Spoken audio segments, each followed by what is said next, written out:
Hi my dear friends, this is Taz from Taslima Maya Art. Welcome to my channel of mixed media and fluid art creations. It's great to have you here, and don't forget to hit those like, share and subscribe buttons, and do leave me a comment. I love hearing from you.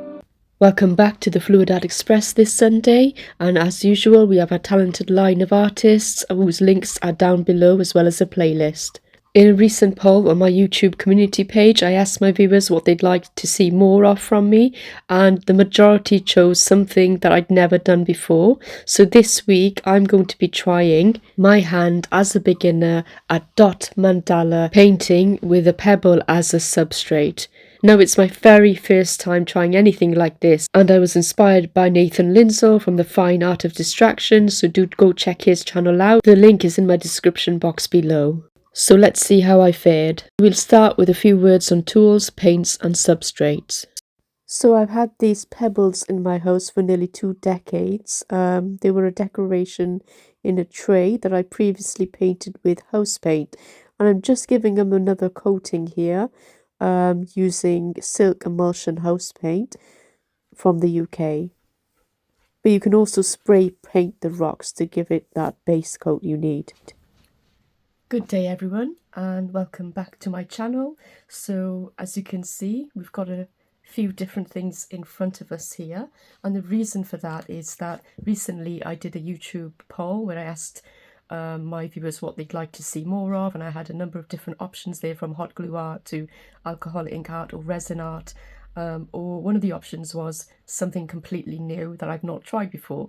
So this is it. Okay, so I've decided to do something new for this video, definitely something I've never ever tried before, and I was quite lucky. I mean, this is mandala dotting art, so many of you will already know what this is. It's been very, very common over the last few years, very popular even. It's a very cheap, relatively cheap method of doing art on various different substrates. But what I have in front of you here is something I recently purchased. And before I go on, I just want to say a big shout out, hi, to Nathan from The Fine Art of Distraction, who inspired me with his video on dotting art, which he did recently on his channel, so go check it out, where he used this little piggy pigments mixed up as his paint. So hi Nathan, and thanks for the inspiration. I'm going to give this a go today. So what you have in front of us here is a beginner set that I bought. Okay, it's a 78-piece mandala or nail art dotting tool set, which was purchased from Amazon, and I'll put the link down in the description box below for you if you want to purchase it. But it's a really nice set to start with, and you get a lot of things, and it's useful for both novices and veterans. So you get a lot of different things to do this kind of art. So we have a number of different brushes here to begin with, a couple of different size brushes. They're not the best brushes, I don't think, but they do the job for what it's for. They're not professional brushes in any way, but they do work. And then we have double-headed acrylic rods, okay, which are these. So I'll just quickly show you these. These are range from 15 millimeters to much smaller. So the smallest is this one. Okay, if you can see that, and they're all various different sizes. They're double-headed, so you can use both ends, and they're simply plastic, really. So they're really easy to use. So we've got those, and then we've got these dotting tools. Okay, and they've got a small kind of head on the ends, and they vary in size as well. So you've got a small ball on the ends, really, to use.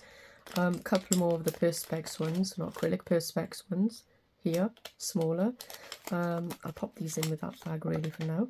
And then we've got a couple more wooden ones as well. So we've got lots of different sizes of dotting tools here. Okay, and this one as well.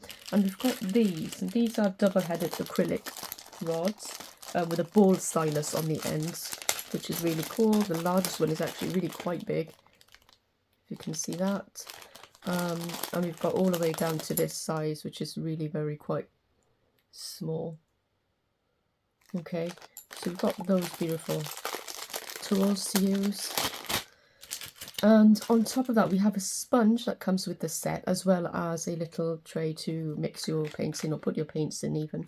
Okay, so the other things I have is this 36-piece stencils, which you can use on your substrate to draw patterns, So you would use a chalk pencil to draw a pattern, and then you would start dotting on top of these kind of guidelines, really. And there's so many of them, really, there really is. And you can use these for other things as well, in terms of when you're doing acrylic painting. So they're great stencils.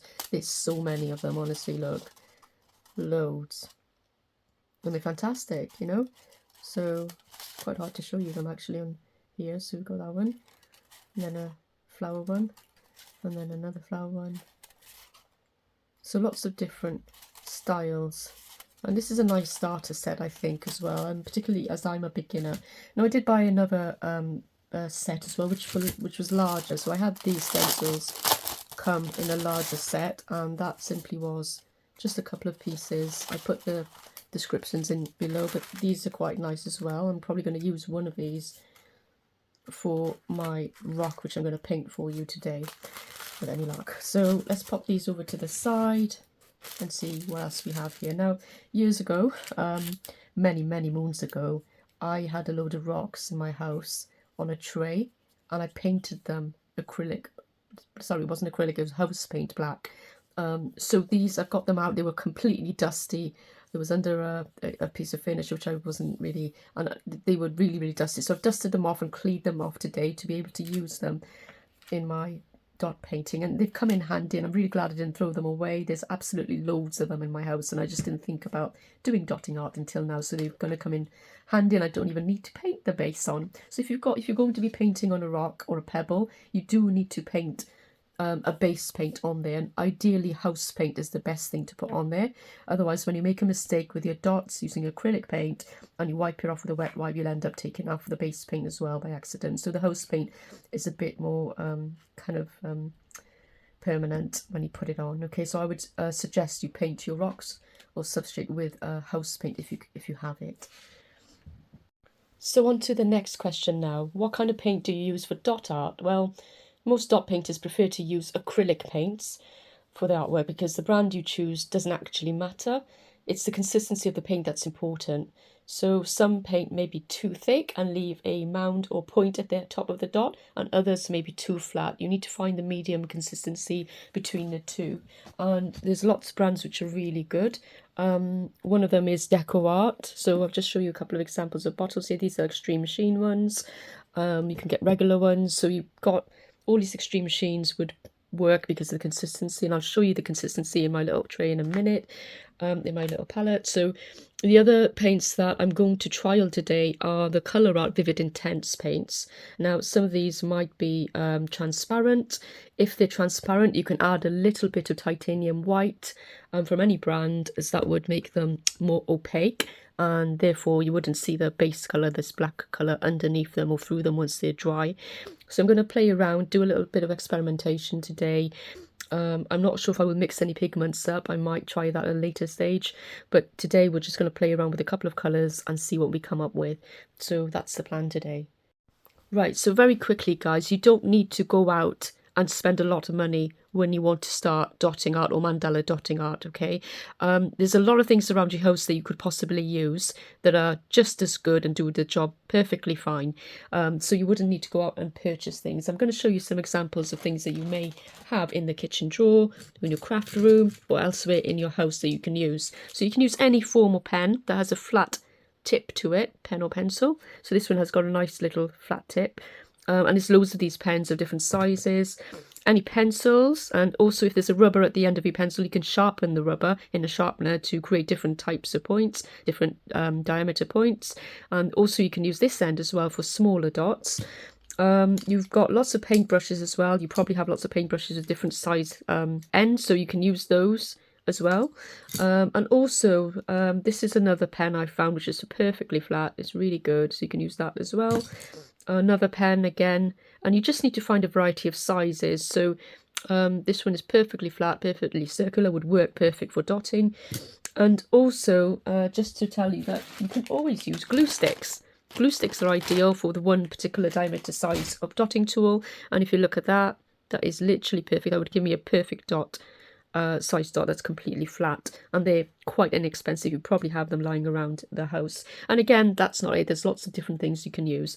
A couple of other things to remember is ideally if you want to draw your own pattern on your substrate, whether that's pebbles or other things, you should have a compass and a chalk pencil, which you can purchase in most craft stores or online.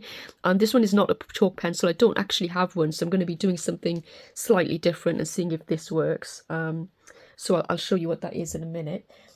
And a couple of other things to clean up. Now you need obviously wet wipes. So ideally keep some wet wipes nearby to clean up. I've got the water-based ones, and I also have these lovely pointed cotton buds, and they're very dense cotton. They're in a point, so it's very easy to clean up very small errors or mistakes that you make with your dots, and I always keep them handy and close by as well. So I think that's it. So what we're going to do, the last thing as well is a bendy ruler. This is relatively bendy and it does what I want it to do, and it's pretty good because it bends quite a lot. It's very flimsy plastic, but you can get other ones, even like material rulers that dressmakers have. They would work as well. So that's really nice when I want to draw my own pattern on it. This is the first time I'm doing this, so bear with me. I'm going to try something slightly different for my pattern, and what I'm going to do hopefully is use one of these stencils. Like I said, you don't need to draw your own pattern, you can just use the stencil, and you place the stencil on top of your stone. What I'm going to do instead of a chalk pencil, since I don't have one, is use a whiteboard marker, and this is white in colour, and I don't see why this wouldn't work because you can wipe it off afterwards, right? So it's erasable, and hopefully I'll be able to see it through here as well. So I'm going to just start off with drawing my pattern onto my pebble.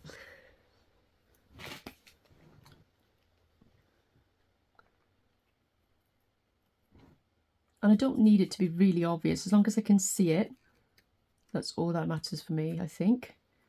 So I'm just going to put the pattern down, and I'll come right back to you instead of wasting too much of your time watching this. So you get the gist of it. I'm simply drawing this pattern onto my pebble.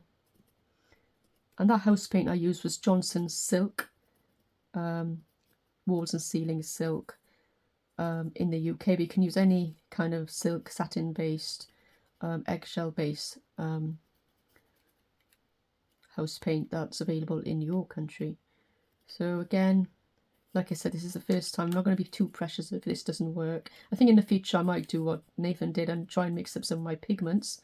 As you can see, I've got lots of paints I want to use since it's my first go, straight from the bottle, simply for convenience, and also saves me having to mix up any heavy body or medium body tube paints with any pouring mediums that I might need to thin it down to the right consistency. So I'm just drawing these in very quickly. And it's always a good idea to try and find the center point of your pebble. I didn't do that at this stage because, like I said, I'm just practicing here with you. And this type of art is very therapeutic from what I've heard of a lot of people. They love doing this because you can, like most art, you can get lost in doing it. Oh, look, that's worked perfectly fine. So if I just show you that close up, so that's what it currently looks like. So I know where to put my dots. And again, I can wipe this off with a wet wipe afterwards if it's showing through my colours. So let's get started. So here I've got my two pebbles, and what I'm going to do is start by choosing my colours. I'm going to go for the extreme sheen to begin with, maybe the vivid intense later. So I'll probably go with this lovely emerald colour. And again, these are fluid paints. And I'll go for this colour here, which is sapphire. And I'm trying to think of a third colour that really stands out. I might go for this Pebbio, see if that works. This is pearl, the pearl gold, I think. It says pearl on there, but I'm not sure. So we'll try that. And if that fails, I'll choose probably a lilac or a amethyst colour as well. I'm going to see how this works out. So I'm just going to pour some paint straight into one of the wells on my palette. There you go. Perfect. Put that back down. And then pour some of this colour, which is sapphire, into the next well. These do need shaking up a bit, actually. I probably should have shaken. I'll mix that up. And then finally this one. I'll just mix that one up a little bit. Yeah, definitely need shaking up before you pour them, because they do tend to separate if they're staying static for a while. So I'm going to really fast forward or speed up the rest of the process so you're not waiting too long. You can see me create this dotting art, and then we're going to try the gold as well. Oh my days. Okay, that was a bit of an accident. It doesn't matter. We'll pour some into here. Might just help that along. Okay, I'll clean that up in a minute. Yes, so I'll see you in a minute. Right, let's get this show on the road, shall we? So I'm going to use, I think, a rod to begin with and dip it into my blue there.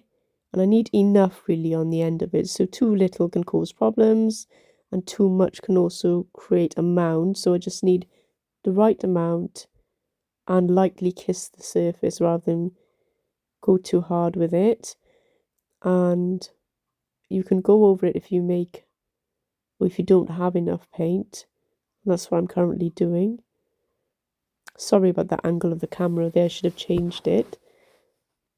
And I'm lightly kissing the surface. But as a beginner, I very quickly realised I failed to follow the pattern. That's my first mistake.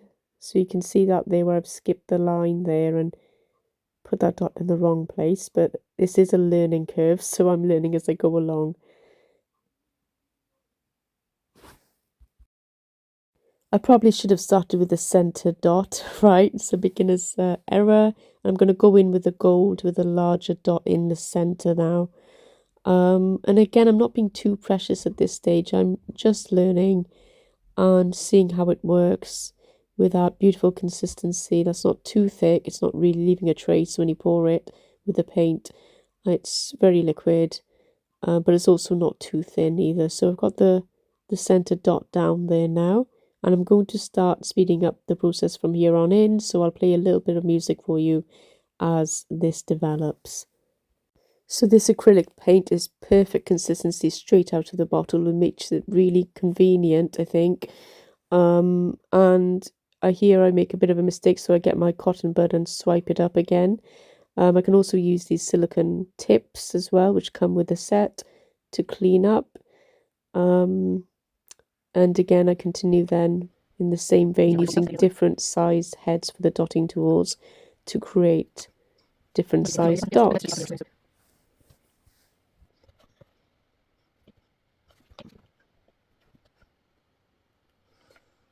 So you can see what I'm doing here. I don't know if you can see that. I didn't quite follow the patterns. I think next time I'll pay more attention. You do need a good eye and you need to really follow the lines there to make it as accurate as possible.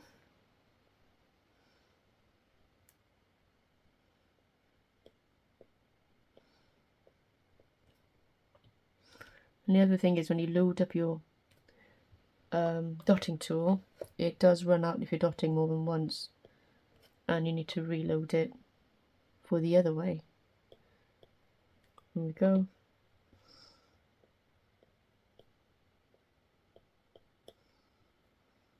That's the first lot done. So I'm going to try it again and show you the result at the end.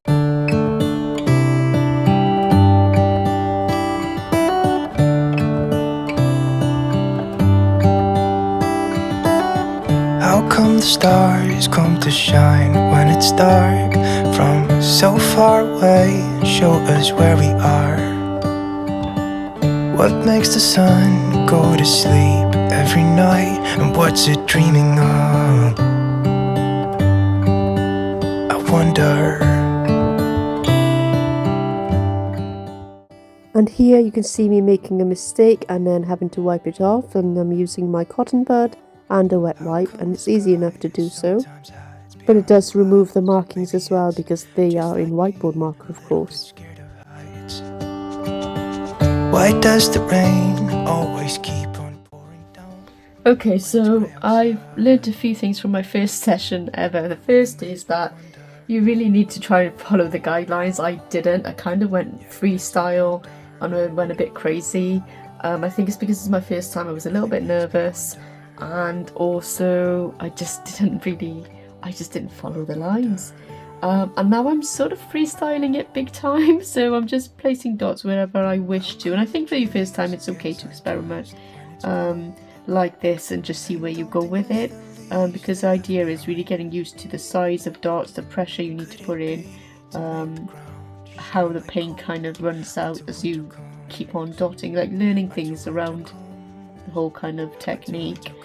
So I would suggest, if you're starting out, don't do a video like me. Just practice and actually practice off camera, and then once you've got it down, then you can really just go with the flow then and just do what you want. But here I'm simply just adding some dots around anything I see that's still looking a little bit bare. So I just want to say to Nathan, hey Nathan, you didn't mention the fact that the first time you do this is quite nerve-wracking. Well, it was for me a little bit, so it's something I want to remember, like obviously in the future, that when I've got the hang of this, I'll probably do another video with it actually following the lines or the guidelines I had set for myself. Okay, the pebble's moving a little bit. So yeah, there's lots of things. I can see how this could be relaxing once you've done it a few times, but for me, yeah, it was more nerve-wracking and anxiety-ridden when I do this, because I was really trying to follow the lines but not managing to. So yeah, I mean, it's been an experience. It's exciting. I mean, I like the patterns. They're very freeform in terms of how they've been placed, of course, but I still like how this pebble looks. I'm going to wait for it to dry up before I wipe off the markings I had on there with a whiteboard marker, so they'll be gone as soon as I've done this, I think. So I'll show you a picture at the end of a close-up of this, but this was interesting, something new, something I've not tried before, something fun to an extent. As you know, it was fun. And then I hope you guys give it a go and let me know how you find it, how you find the experience itself. It's really pretty. I would pick it up, but it's still a bit wet, so I'll wait for it to dry up and I'll show you the end result right at the end. Should I try and pick it up for you? That's what it's looking like at the minute. It'll look a lot better once those white lines are gone in the background. So let me know in the comment box below what you guys think for my first go. And it was a little bit rushed. But yeah, no, it was actually quite fun. And I will try this again when I've got a bit more time on my hands, a bit more patience, and I played about a bit with other types of substrates as well. So here's my final outcome once I've wiped off those guidelines in the background, and it's not too bad for a first ever go at this. What do you guys think? Leave me a comment in the comment box below. My kids had a go straight after me, and that's it from me for this week. Thank you for joining me. Up next will be Venom Fluid Art. Take care of yourselves.